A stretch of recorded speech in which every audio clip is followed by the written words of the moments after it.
दोस्तों नमस्कार, स्वागत है एक बार फिर से आप सभी का। लास्ट टॉपिक में हमने डिस्कस करा था महीपति शाह के बारे में और आज हम डिस्कस करेंगे रानी कर्णावती के बारे में और पृथ्वीपति शाह के बारे में।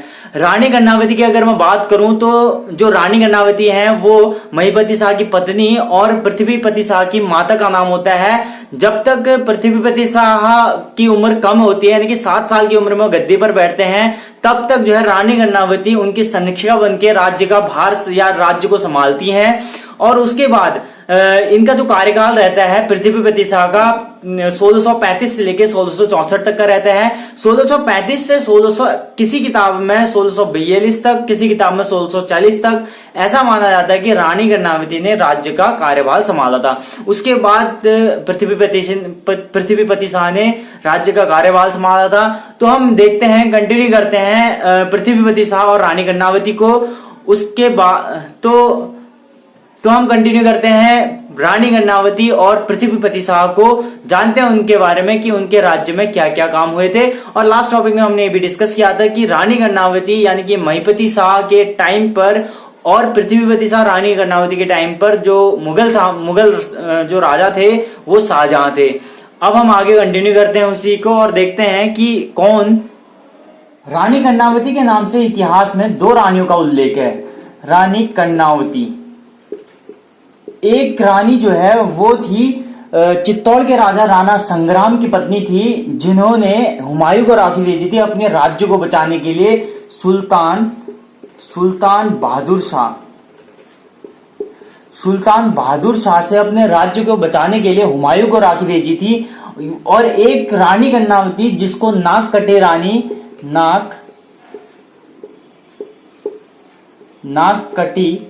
रानी के नाम से भी जानते हैं, गढ़वाल की रानी थी।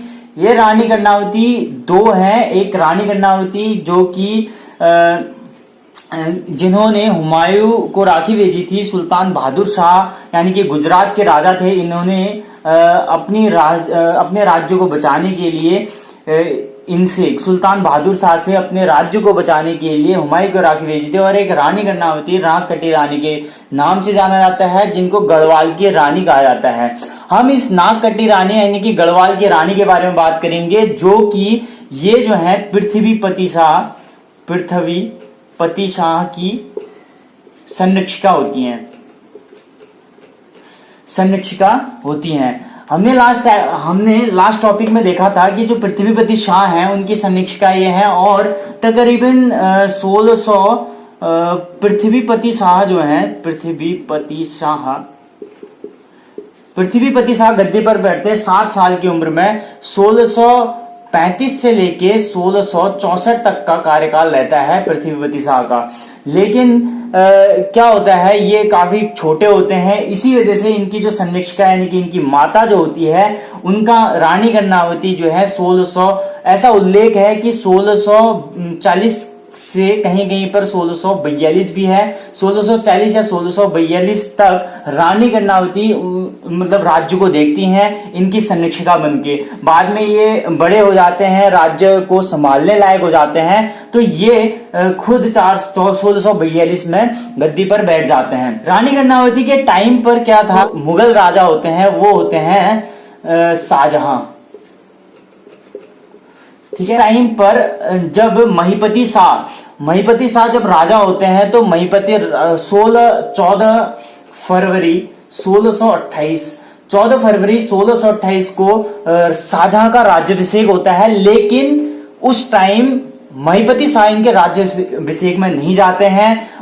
इसका 2 कारण थे। एक कारण तो ये था कि ये गढ़वाल से दिल्ली जाना काफी दूर था और इतना लंबा सफर घोड़े से या पैदल जाना कोई मामूली बात नहीं थी। दूसरी बात ये थी कि ये जो हमारे महीपति शाह हुआ करते थे वो मुगलों की स्वाधीनता जो है स्वीकार नहीं करना चाहते थे, इसी वजह से इनके राज्याभिषेक में नहीं गए। तो शाहजहां काफी गुस्सा हो गए और गुस्सा होने की वजह से इनको पता चला कि भैया जो श्रीनगर है गढ़वाल में, वहां पर सोने की खदानें काफी हैं, काफी वहां पर पैसा है। तो वहां पर महीपति शाह थे और महीपति शाह की वजह से शाहजहां वहां पर अटैक नहीं कर पाए थे।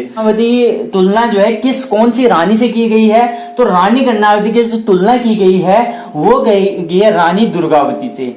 रानी दुर्गावती जो रानी दुर्गावती हैं इनकी तुलना रानी कर्णावती से की गई है। रानी दुर्गावती ने भी अकबर के खिलाफ अपने राज्य को बचाया था। किसके खिलाफ? अकबर के खिलाफ रानी दुर्गावती ने अपने राज्य को बचाया था। और रानी कर्णावती ने शाहजहां के खिलाफ अपने राज्य को बचाया था। ठीक है, रानी कर्णावती की तुलना रानी दुर्गावती से की जाती है। क्वेश्चन में कई बार पूछा भी जाता है कि रानी कर्णावती की तुलना कौन सी रानी से किया जाता है, तो गोंडवाना की रानी होती है। कहाँ की होती है? गोंडवाना। ये रानी दुर्गावती जो है गोंडवाना की रानी होती है, इनसे तुलना की जाती है। इनकी है एक अब्दुल हमीद लाहौरी।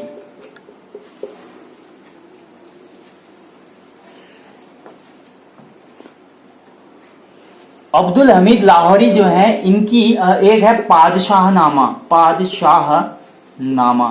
या उसको पादशाहनामा या बादशाहनामा भी उसको कहते हैं। इनकी एक किताब है पादशाहनामा, मतलब एक रचना है इनकी पादशाहनामा या बादशाहनामा। इन अब्दुल हामिद लाहौरी ने भी रानी कर्णावती का जिक्र किया है। और एक है इटली के लेखक हैं निकोलाउ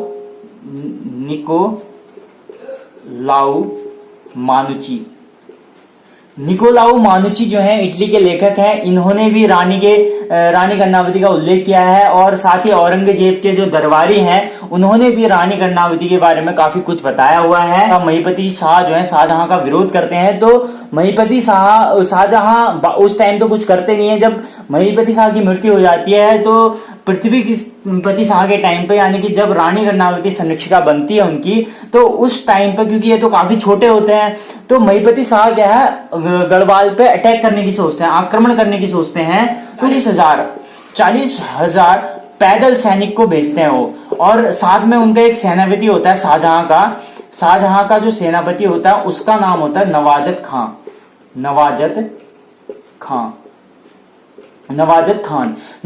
सेनापति होता है। इसको भेजते हैं वो 40,000 पैदल सैनिकों के साथ। रानी कर्णावती के पास सैनिक तो कम होती है, बट अपनी सूझबूझ से, अपने दिमाग से काफी मतलब इनको जाना जाता है, अपनी बुद्धि कुशलता के लिए जाना जाता है रानी कर्णावती को। तो ये क्या करती हैं, ऐसा माना जाता है कि इन्होंने जो है जो लक्ष्मण झूला आज हम जिसको बोलते हैं वहां पर चारों तरफ से इन्होंने रास्ते बंद कर दिए थे। रास्ते बंद करने की वजह से क्या हुआ, रानी कर्णावती ने सबको घेर लिया। और घेरने की वजह से इनका जो सेनापति है ये नवाजत खान नगर के अंदर घुसने नहीं दिया। और जब ये आक्रमण शाहजहां अपनी सेना को भेजने वाला था, उससे पहले गुरु रामदास और एक है गुरु हरदास। ये गुरु रामदास और गुरु हरदास ने पहले ही श्रीनगर पहुंचकर रानी कर्णावती को सूचना दे दी थी कि भैया ये जो शाहजहां है वहां पर अटैक करने वाले हैं। तो 40,000 पैदल सैनिक और सेनापति था नवाजत खां, इसको उन्होंने गढ़वाल में भेजा। रानी ने उसको घुसने नहीं दिया और चारों तरफ से रास्ते बंद कर दिए, लक्ष्मण झूला हम जिसको आज बोलते हैं। तो फिर क्या हुआ, ये घिर गया। घिरने के बाद रानी कर्णावती ने कहा हम तुम्हें मारेंगे तो नहीं, बट तुम्हारे जो है नाक कटवानी पड़ेगी। और रानी कर्णावती ने सबकी नाक काट दी। और ये नवाजत खां वापस जाते समय इनको काफी शर्मिंदगी महसूस करी और इन्होंने खुद आत्महत्या भी कर ली थी, ऐसा माना जाता है। और कहीं कहीं पर ऐसा भी बोला जाता है कि जो रानी कर्णावती हैं, जब शाहजहां ने यहाँ पर अटैक करा था और नवाजत खान जब आए थे, तो रानी कर्णावती ने चारों north, east, west and south चारों दिशाओं के रास्ते भी बंद कर दिए थे। और जब इन्होंने चारों तरफ से घेर भी लिया था, एक तरीके से कह सकते सेना काफी थी, तो वहां अंदर घुस चुके थे। तो रानी कर्णावती ने इनको रोकने के लिए कहा और सूचना दी एक तरीके से कि भैया मैं 10 लाख का उपहार तुम्हें भिजवा रही हूँ, 10 लाख का उपहार भिजवा रही हूँ, तुम्हारे पास भिजवा रही हूँ, तुम ऐसे अटैक मत करो, हमला मत करो, मैं तुम्हें 10 लाख का उपहार भिजवा रही हूँ। तो लेकिन ये जो नवाजत खां है, इसकी सेना ने सोचा हाँ भाई अब तो 10 लाख को उन्होंने हार मान लिया, 10 लाख रुपए भिजवा रही हैं, तो इस तरीके से इन्होंने सोचा। बट वो इंतजार करने में ही रह गए और एक महीना निकल गया लेकिन उसमें कोई सूचना नहीं आई। तब तक रानी कर्णावती ने 4 बजे सेना को बिछा दिया, रास्ते बंद कर दिए नॉर्थ ईस्ट वेस्ट साउथ के, और फिर नवाजत खान की सेना सारी घिर गई थी। तो फिर बाद में क्या हुआ, रानी कर्णावती ने इनकी सबकी नाक काट दी। वापस जाते समय नवाजत खान मुरादाबाद जब पहुंचा था, मुरादाबाद पहुंचा था तो बाद में इसको काफी शर्मिंदगी महसूस हुई और इसने आत्महत्या कर दी। कहीं कहीं पर ऐसी भी कहानी है। तो ये 2 कहानियां हैं कि इसी वजह से रानी कर्णावती को नाक कटी रानी के नाम से रानी कर्णावती को जाना जाता है। इतिहास में इनका रानी कर्णावती का काफी उल्लेख है, जो कि गढ़वाल के जो राजा है पृथ्वीपति शाह, उनके सन्निष्ठा हुआ करती थी। ठीक है।